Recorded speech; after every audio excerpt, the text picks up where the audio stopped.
students, my name is Mubashir Ahmed. I am here to teach you physics class 9. Dear students, आज हम new topic start करेंगे which is called interconverting of energy. Energy की जो change है, इंटरकन्वर्टिंग है, energy को convert करना है, वो हम कैसे कन्वर्ट करते हैं एक फॉर्म से दूसरी फॉर्म में. ठीक है, सो स्टार्ट करते हैं आज का lecture 6.6 interconverting of energy. Energy can not be destroyed, however energy जो है कभी भी डिस्ट्रॉय नहीं होती, कभी भी खत्म नहीं होती. However, लेकिन it can be converted into some other forms. इसको हम कन्वर्ट कर सकते हैं एक फॉर्म से दूसरी फॉर्म में. हीट एनर्जी से मैकेनिकल एनर्जी में, मैकेनिकल एनर्जी से पोटेंशियल एनर्जी में, काइनेटिक एनर्जी में, ये हम चेंज कर सकते हैं, लेकिन इसको कभी भी खत्म नहीं कर सकते. आज हम इस लेक्चर में 3 एग्जांपल्स को डिस्कस करेंगे जिससे आपको अच्छे से कंसेप्ट हो जाएगा कि वाकई जो एनर्जी है उसको हम खत्म नहीं कर सकते और हाँ, इसको चेंज कर सकते हैं एक फॉर्म से दूसरी फॉर्म में. ठीक है, सो सबसे पहले जो हमारी एग्जांपल है वो ये है रब योर हैंड.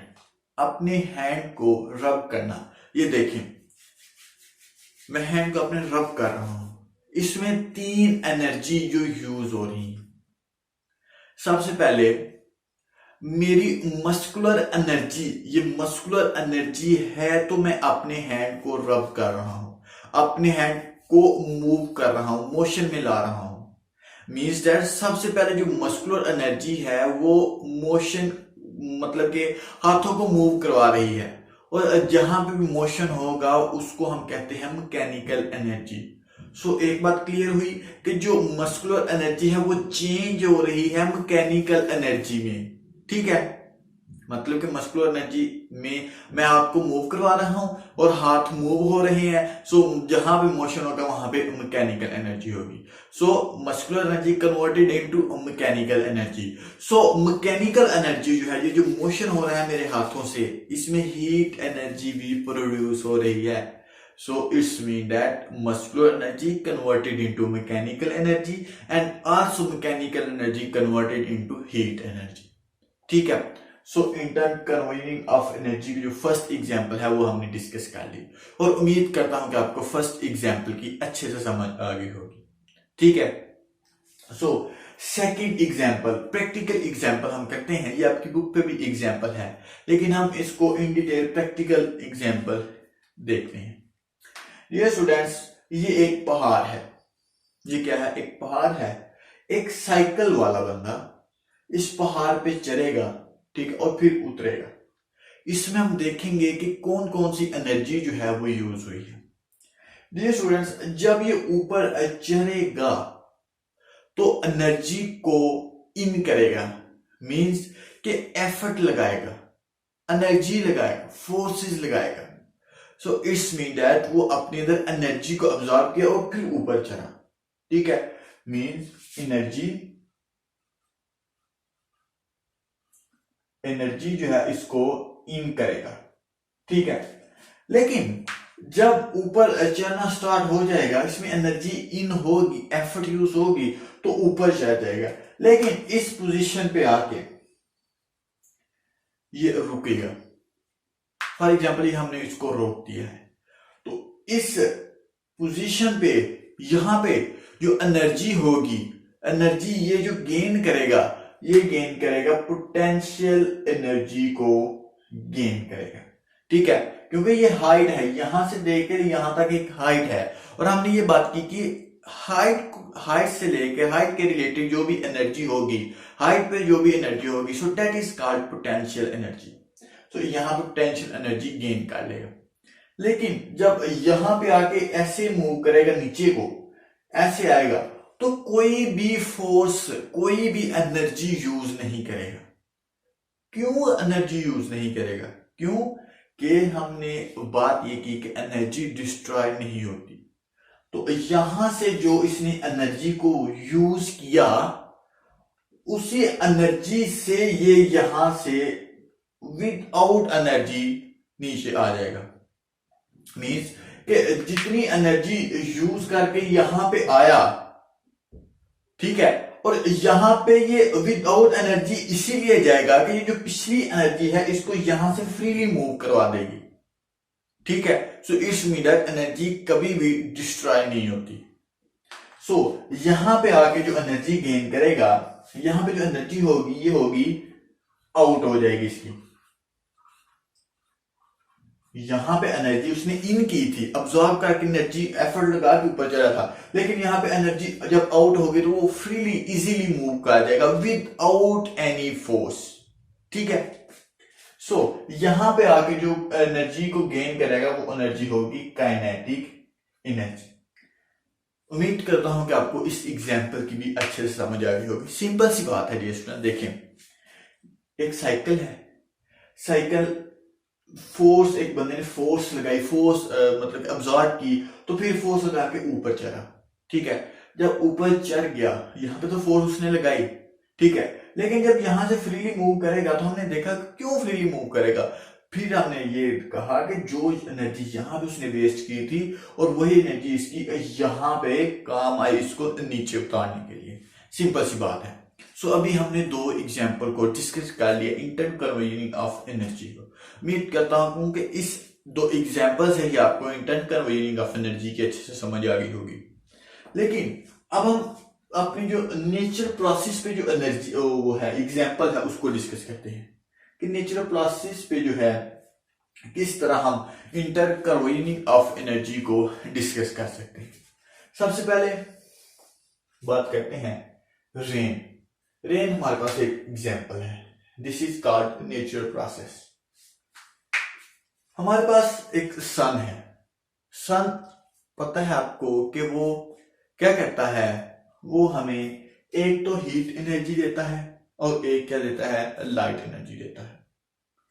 लेकिन उससे पहले हम बात ये कर लेते हैं कि आपने पानी को जमा हुआ होता देखा है। फॉर एग्जाम्पल एक नहर होती है, उसमें पानी होता है, काफी ज्यादा पानी होता है। समुंदर होता है, उसमें भी काफी ज्यादा पानी होता है। ठीक है। एक नदी होती है, उसमें भी काफी ज्यादा पानी होता है। लेकिन जब सूरज जो है, जो सन है, वो अपनी लाइट जो हीट है वो उस पानी पे डालता है, मतलब कि उसकी शुआएं जो है सूरज की यहां पानी पे पड़ती हैं, यहां पानी पे पड़ती है इसकी शुआएं। इन शुआओं में हीट एनर्जी होती है। क्यों? क्योंकि हमने अभी बात की कि जो सन है वो हमें हीट एनर्जी प्रोवाइड करता है। यहां पे हीट एनर्जी इस पानी पे पड़ रही है और जितनी हीट एनर्जी इस पानी पे पड़ेगी उतना ही जो हमारी थर्मल एनर्जी है वो क्या होगी, इंक्रीज होगी। सन हमें क्या दे रहा है, हीट एनर्जी। सन हमें हीट दे रहा है और यहां पे जो है वाटर, अगर हीट वाटर पे पड़ेगी तो यहां पे जो थर्मल एनर्जी है वो भी इंक्रीज होगी। दूसरी बात है वो है थर्मल एनर्जी। ठीक है। और जो थर्मल एनर्जी है वो यहां पे हम गेन करेंगे और जितनी भी हीट बढ़ती जाएगी जो थर्मल एनर्जी है वो इंक्रीज होती जाएगी। एक टाइम ऐसा आएगा डियर स्टूडेंट्स जब हमारी जो थर्मल एनर्जी है वो वेपोराइज होना शुरू हो जाएगी, जो वाटर है उसको वेपोराइज करवाना शुरू कर देगी। ठीक है। और जो वाटर के जो जरात हैं, जो कतरे हैं वाटर के, वो ऊपर मूव करना, वेपर होना, वेपराइजेशन यहां पे हो जाएगी, तो ये ऊपर मूव करना शुरू कर देंगे, ये वेपोराइज होना शुरू कर देंगे। और वेपोराइज होके ये जो क्लाउड है, जो बादल हैं, वहां पे जमा होना शुरू हो जाते हैं। ये जो है, जो पानी जो है यहां वेपोराइज होके ऊपर आया है वो बादलों में जमा हो गया है। ठीक है। ये पानी जमा हो गया। यहां पे जो टेम्परेचर है वो बहुत ही ज्यादा हाई है, लेकिन इसीलिए यहां पे जो टेम्परेचर है वो काफी हाई है, इसीलिए जो वाटर है वो वेपोराइजेशन से ऊपर चला गया है और ऊपर जाके जो बादल है उसमें जमा होना शुरू हो गया है। ठीक है। और जब यहां पे टेम्परेचर हाई है, वाटर ऊपर वेपोराइज की शक्ल में जा रहा है, तो यहाँ पे जो वाटर होगा उसका जो टेम्परेचर है वो कूल्ड होना शुरू हो जाएगा। क्यों? कि बादलों में जो टेम्परेचर है वो बहुत लो होता है। सो यहाँ पे जो पानी होगा वो बहुत ही ठंडा हो जाएगा, और जब ठंडा पानी हो जाएगा तो ये बारिश की शक्ल में नीचे आएगा। क्या? रेन की शक्ल में ये नीचे आएगा। ठीक है। सो अभी तक हमने ये बात की कि सन से हीट आई, यहां पे पानी पे पड़ी, पानी पे थर्मल एनर्जी इंक्रीज होती गई। थर्मल एनर्जी इंक्रीज होने से जो वाटर है वो वेपोराइज होना शुरू हो गया, और वेपोराइज होने से जो बादलों में जमा हो गया। और जब यहाँ पे टेम्परेचर लो था तो जो यहाँ पे जो पानी था वो बारिश की शक्ल में नीचे आना शुरू हो गया। ठीक, अभी तक हमने इतनी सी बात की है। एक और पॉइंट ये है कि डियर स्टूडेंट्स, ये है सरफेस ऑफ वाटर, ये क्या है? टॉप पे है, और यहां पे जो टेम्परेचर होगा ये हाई होगा। क्यों? क्योंकि जो सन की जो हीट है डायरेक्ट यहां पे पा रही है, और जो बॉटम साइड होगी यहां पे जो टेम्परेचर है ऑफ वाटर वो बहुत लो होगा। ठीक है, अब हमने बात की, अभी तक हमने यही डिस्कस किया जो भी मैंने बताया आपको।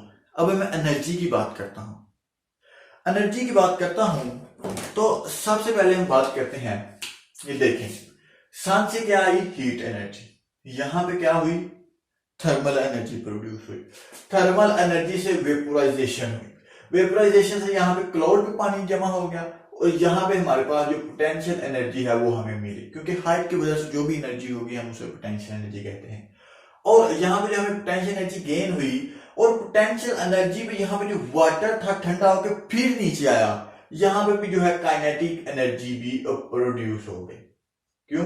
क्योंकि जब ऊपर से चीज कोई नीचे आएगी, ऊपर पोटेंशियल एनर्जी होती है और नीचे काइनेटिक एनर्जी होती है। ऊपर से कोई चीज नीचे आएगी तो ये पोटेंशियल एनर्जी कम करती जाएगी, और जो काइनेटिक एनर्जी उसको इंक्रीज करती जाएगी। इसी सिलसिले में जब ये नीचे से कोई चीज ऊपर जाएगी, यहाँ पे काइनेटिक एनर्जी ज्यादा होगी, ऊपर आस्ता आस्ता कम होती जाएगी और पोटेंशियल एनर्जी ज्यादा होती जाएगी। सो ये प्रोसेस है यहाँ पे। तो ये जो हमने अभी बात की कि सन से लाइट हीट आई, यहाँ पे थर्मल एनर्जी इंक्रीज हुई, थर्मल एनर्जी से वेपोराइजेशन हुई, वेपोराइजेशन से जो फिर बादल बरसे और रेन आई। तो ये एक साइक्लिक प्रोसेस है। देखें, सबसे पहले हीट एनर्जी आई, हीट एनर्जी, और फिर हमारे पास जो है थर्मल एनर्जी से वेपोराइजेशन हुई। ठीक है, यहाँ पे पोटेंशियल एनर्जी गेन हुई, और फिर दोबारा जो है ये रेन बन के नीचे आई। So heat energy plus thermal energy and then potential energy, and then हमारे पास काइनेटिक एनर्जी हमें मिल गई। सो ये जो है हमारा साइक्लिक प्रोसेस है। मतलब ये एक बार नहीं होता, ये बार बार होता है। जब भी बारिश बरसते हैं, जब भी ही सन की जो हीट यहाँ पे पड़ती है, तो ये एक साइक्लिक प्रोसेस है, तो ये होता जाता है। ठीक है, ये भी एक एग्जाम्पल है किसकी? इंटरकन्वीनिंग ऑफ एनर्जी की। ठीक है, सो उम्मीद करता हूं कि आपको इसकी अच्छे से समझ आ गई होगी। अब जो हमारा जो मेन टॉपिक है वो यही है कि एनर्जी जो है वो कन्वर्ट कैसे होती है। एनर्जी कन्वर्ट कैसे होती है? सो डियर स्टूडेंट, देखें, हमारे पास सन था एक, ठीक है, सन ने हीट हमें दी, हमारे पास नीचे पानी था। पानी जब का तो थर्मल एनर्जी है वो पहले कम था, जब हीट पड़ी उसके ऊपर थर्मल एनर्जी इंक्रीज होगी। जो थर्मल एनर्जी इंक्रीज हो गई तो वेपोराइजेशन होना स्टार्ट हो गया। वेपोराइजेशन से जो पानी के ज़रात हैं वो ऊपर जाना शुरू हो गए, पानी हाई टेम्परेचर पे ऊपर जाना शुरू हो गया, और जब ऊपर गया तो उसका जो टेम्परेचर है वो कम हो गया। टेम्परेचर कम होने की वजह से जो हमारी पानी है वो रेन की सूरत में नीचे आना शुरू हो गया। मतलब ये कि पहले सूरज से हीट आई, फिर वेपोराइजेशन हुई, फिर पोटेंशियल एनर्जी गेन हुई, फिर काइनेटिक एनर्जी गेन हुई, और ये है interconverting of energy, converting of energy. So उम्मीद करता हूं कि आपको इसकी अच्छे से समझ आ गई होगी। Heat, thermal, potential and kinetic, again heat, thermal, potential, kinetic, again heat, thermal, potential, kinetic. ये एक साइक्लिक प्रोसेस है। उम्मीद करता हूं कि आपको इन एग्जाम्पल की भी अच्छे से समझ आ गई होगी। किसी भी पॉइंट पे अगर आपको कोई कंफ्यूजन है तो प्लीज आप कमेंट करके जरूर पूछिएगा, मैं आपको जरूर कमेंट करूंगा। एंड देन हम लास्ट एक टॉपिक की बात करते हैं, soil erosions. The following water away soil particles of rocks is known as soil erosions. ये स्टूडेंट्स इसकी एक एग्जांपल देता हूं ताकि आपको इसकी भी अच्छे से समझ आ जाए कि जब बारिश होती है तो हमारी जो गलियां होती हैं, जो सड़कें होती हैं, बारिश से पहले वहां पे एक सॉइल की लेयर होती है, मट्टी की लेयर होती है। वहां पे हमारे न्यूट्रिएंट्स होते हैं, मिनरल्स वगैरह होते हैं जो कि हमें बहुत ही फायदेमंद होते हैं। जब बारिश आती है तो उसको बहा के ले जाती है, हमारी जो फायदेमंद चीजें हैं उसको बहा के ले जाती है। ठीक है। इसी प्रोसेस को जो हमारे जो चीजें होती हैं, हमें तो जाहिर तौर पे तो हमें लगता है कि साफ सफाई होगी गलियों की, सड़कों की, लेकिन ये जो सॉइल एरोजन्स है वो इसी बात को प्रिडिक्ट कर रहा है कि जो हमारे जो मिनरल्स हैं, जो न्यूट्रिएंट्स हैं, बारिश की वजह से, जो बारिश जो है उसकी वजह से हमारे बहा के ले जाती है। ठीक है। इंपॉर्टेंट जो चीजें हमारी न्यूट्रिएंट्स होते हैं, मिनरल्स होते हैं, उनको बहा के ले जाती है, उसी की प्रिडिक्शन कर रहा है सॉइल एरोजन्स। ठीक है। अब हम बात करते हैं एक और टॉपिक की, लास्ट टॉपिक देखते हैं, फिर हम इसको कवर अप करते हैं। डियर स्टूडेंट्स, हमने इंटरकन्वर्जेंस ऑफ एनर्जी की बात की है।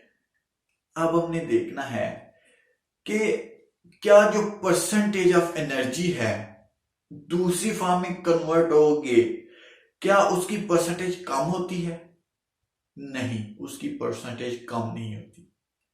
अगर हीट एनर्जी जो सन से हमें मिल रही है अगर 50% है तो डियर स्टूडेंट्स थर्मल एनर्जी में भी कन्वर्ट हो के वो 50% ही रहेगी हमारी एनर्जी। और जो थर्मल एनर्जी है वो वेपोराइजेशन होगी, जो पोटेंशियल एनर्जी गेन करेगी वो भी 50% ही होगी। और अगेन जो पोटेंशियल एनर्जी है वो दोबारा नीचे आएगी रेन की शक्ल में, काइनेटिक एनर्जी गेन होगी तो वो भी 50% ही होगी। मींस दैट के इक्वल अमाउंट में कन्वर्ट होती है दूसरी फॉर्म में। ठीक है। यहां पे एक काइनेटिक एनर्जी का जो टॉपिक है, जो पॉइंट है कि यहां पे काइनेटिक एनर्जी गेन कैसे हुई। जब जो रेन है जो नीचे आएगी, अभी मैंने बताया कि ऊपर से जो चीज नीचे आएगी वो काइनेटिक एनर्जी गेन करेगी, और नीचे जो पानी है वो फ्लो होना शुरू हो जाएगा, बह जाएगा।